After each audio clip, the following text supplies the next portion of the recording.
During his inauguration in January, President Luiz Inácio Lula da Silva climbed the ramp of the Planalto Palace, holding hands with representatives of Brazil's traditionally marginalized communities, including one of the country's most important and globally renowned indigenous leaders, Raoni Metuktire. The optics here were obvious. This was going to be a government that would fight for marginalised groups, in stark contrast to the previous administration of Jair Bolsonaro, who, before being elected, proudly claimed that minorities had to stay quiet and bow to the majority. Regarding indigenous rights, there was hope that Lula's return to the presidency would spark a flurry of new indigenous land demarcations. But 8 months into his government, Brazil's traditional communities are calling the president out for excessive delays in these crucial land rights processes. And now, Congress and the Supreme Court are discussing a legal argument that, if turned into law or declared constitutional by the justices, could well halt Brazilian indigenous land claims forever. I'm Ewan Marshall, Deputy Editor of the Brazilian Report, and this is Explaining Brazil.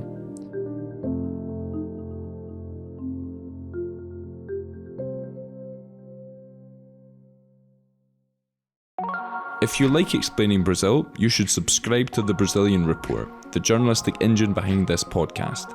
We're an independent organisation funded by our subscribers, and you can help us stay independent and continue to produce award-winning journalism. And if you're already a subscriber, you can go the extra mile and join our Buy Me a Coffee fan page. And in return, you'll get exclusive perks like special newsletters and behind-the-scenes content, as well as a shout-out here on our podcast. And today, I'd like to thank our Buy Me a Coffee members: Andrei Novoseltsev, Tom Nolan, Marta Martins, Pan Ludwig, Leslie Seal, Caroline Hubert, Mark Hillary, John Thomas III, Luiz Renz, Erwan Menais, Orlando Black, Steve Knapp, Aaron Berger, James Coney, Kars Vriesvik, Alistair Townsend, Peter Abramson, Jim Awofadeju, Michael Fryer, Mila Renasido, David Dixon, Jose Ozi Stankovic, Emerging Market Muser, Yarden Eftach, Tonika Thompson, Anderson da Silva, Kat Kramer, Peter Suffren, Anna Lund, and someone who chose to remain anonymous. And our Buy Me a Coffee members come from all over the world, so please, if we're butchering the pronunciation of your name, do send us an email. And if you too believe in the importance of independent journalism, and if you want to hear your name on our podcast, go to buymeacoffee.com/Brazilian Report and subscribe to one of the membership levels. Click on buymeacoffee.com/Brazilian Report to learn more.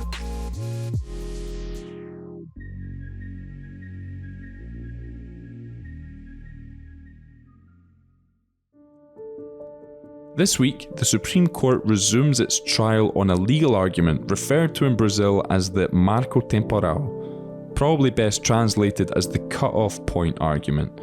The trial is currently 2-1 against the marco temporal, but there are 8 justices left to vote, and it's anyone's guess as to the outcome. In general terms, the cut-off point argument is seen as overwhelmingly bad for Brazil's indigenous people, and good for those seeking to own land on ancestral territories. But what exactly is the cut-off point argument, and what's really at stake here? To answer these questions and more, we reached out to Adriana Ramos, political advisor at environmental NGO Instituto Socioambiental. Adriana, thank you so much for joining us. Thank you for the invitation and the opportunity. So this cut-off point argument for indigenous land claims, referred to in Brazil as the marco temporal, I think it's a bit unclear for Brazilians as well as for foreigners. So can you just explain to our listeners exactly what it means and what it proposes? Well, this cut-off thesis establishes that indigenous peoples should only have the right to the land if they were there in that land in October 5, 1988, which is the date in which our constitution was established. So the thesis wants to reduce indigenous people's rights by establishing that only the communities that were settled in their lands at this time should benefit from the recognition of their rights, And where does this argument come from? Could you give us a bit of historic background as to who first proposed it and when, and how it has developed since? Well, it happened that in 2008, the Supreme Court was discussing the case of the Raposa Serra do Sol indigenous territory in Roraima. And it was a very sensitive case because there were a lot of invaders in the area. And the court recognized the right of the indigenous peoples. And one of the arguments of the minister that supported the rights of the communities in Raposa Serra do Sol said was that it was clear that the fact that indigenous people were there in the day that the Constitution was established was a kind of cut-off recognition of their rights. So he used this argument of the presence of the communities in that date in the territory to defend their rights. You know, what happened was that after that, some lawyers defending farmers' rights started to use that same perspective in order to, deny indigenous people's rights. Because in 1988, we were just a few years after 20-year dictatorship in Brazil. And there is plenty of information about how the dictatorship have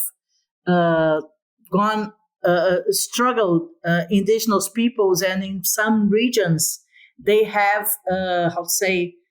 pressured indigenous peoples to leave their territories. You know, so there are situations in which indigenous people were not there on that date, but they were not there because they were put out by pressure or by violence because of the dictatorship or even because of private interests. So the lawyers started to use this thesis against the indigenous people's rights. And just to be clear, when you say farmers, we're talking about major agricultural landowners, right? Not small-scale family farmers. Yeah, in the majority, we are talking about big landowners.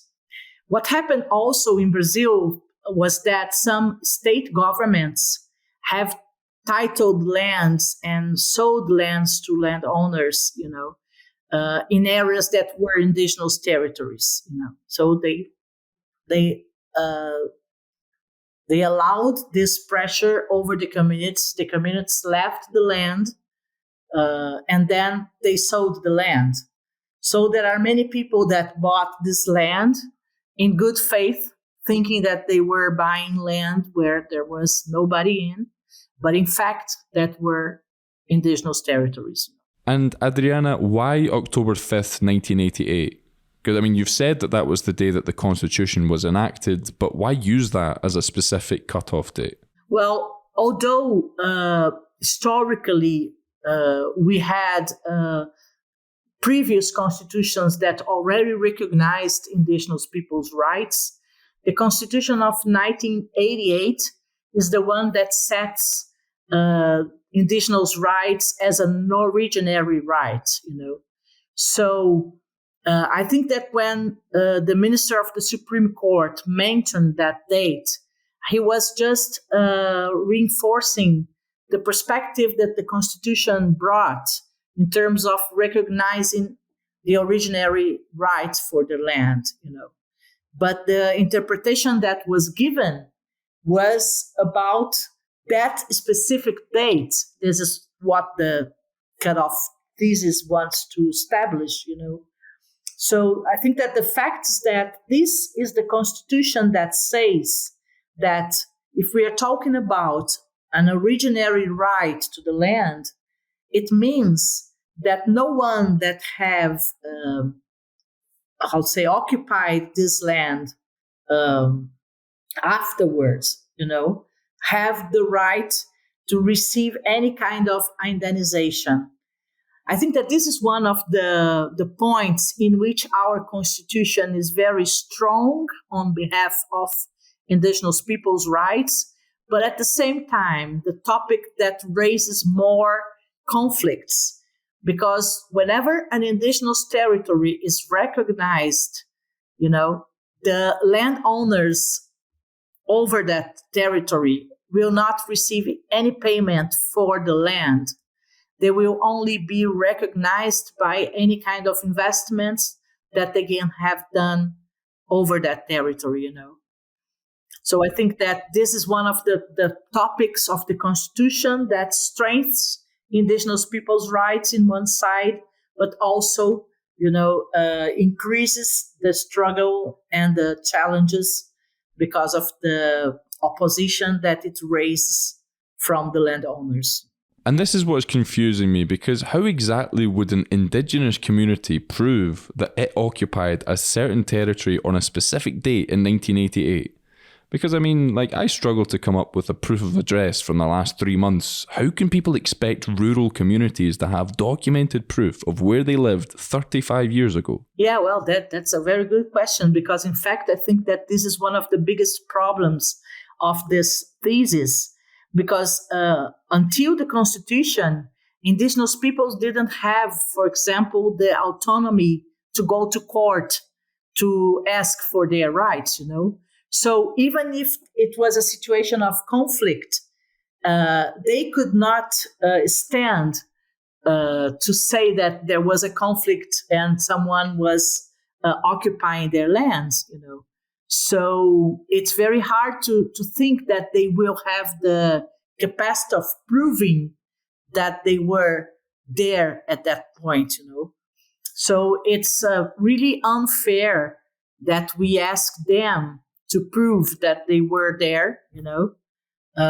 instead of establishing that the necessity of proving that should be given by those that are requesting the territory, So this is quite a problem. And practically, what would this do to indigenous land demarcations? Would they be made completely impractical? Yeah, we think that it will for sure create a difficulty to new demarcations, to the demands that are already established but are not formally recognized yet. And it would probably promote a review on part of the areas that are in process of demarcation, And what can come from that is something that we can't even evaluate, because it can create a huge process of reviewing lands. You can have many other interests that will raise and that will perhaps go to court to ask for reviewing areas that are already demarcated, So the way the discussion is happening now, we don't even know what would be the size of the impact, What would be the areas that would be affected by that? It's hard to have an idea. So it can go very further in terms of allowing landowners that had already been canceled because of areas that were demarcated to try to go after their rights, So that could create a process of reviewing lands that I think that the government wouldn't have even the capacity to manage. And as we've explained, not only is the argument confusing, but the actual process is even more confusing, because this week the Supreme Court is continuing a trial on whether this cut-off point argument is constitutional, while Congress is also analysing a bill on the same subject. So why are these two processes going on at the same time? Isn't it the legislative branch's job to make the laws? Yes, definitely. It's quite competition between court and Congress, I think that the Congress has presented this proposal during the Bolsonaro government because they wanted to already bring the thesis to the framework, the legal framework.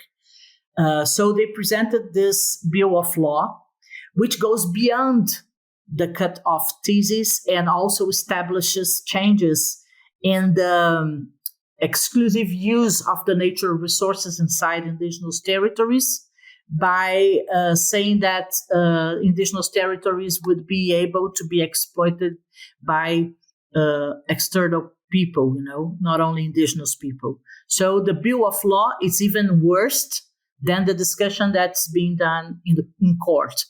But I also think that the president of court have brought the discussion again this week because they want to decide in advance. So they want to decide before the Congress. Because the fact is that once this cut-off thesis changes the interpretation of what the Constitution says, it should not be discussed within a bill of law. It would need an amendment to the Constitution, So it's much more likely that the Supreme Court has the role to make this interpretation of the Constitution than a bill of law, So if the Supreme Court approves it, then I think that this specific bill of law won't go away. Won't go along, because it will make no sense to review an interpretation about the Constitution through a bill of law. So it's like a situation in which they are running to see who gets the opportunity first.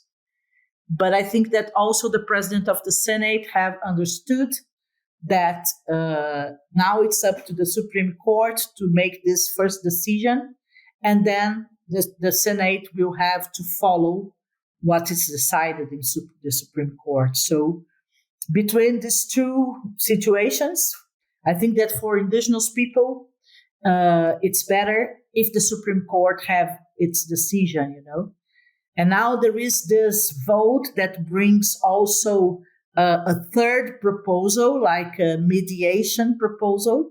So the Supreme Court will have to find out how to do that, because it's almost that they are really making a new legislation, Adriana, just to finish off, we've seen this process so often in Brazil. When you have a perfectly reasonable proposal on something like gay marriage or abortion, or even these recent discussions on the decriminalization of drug possession, nothing radical but perfectly moderate.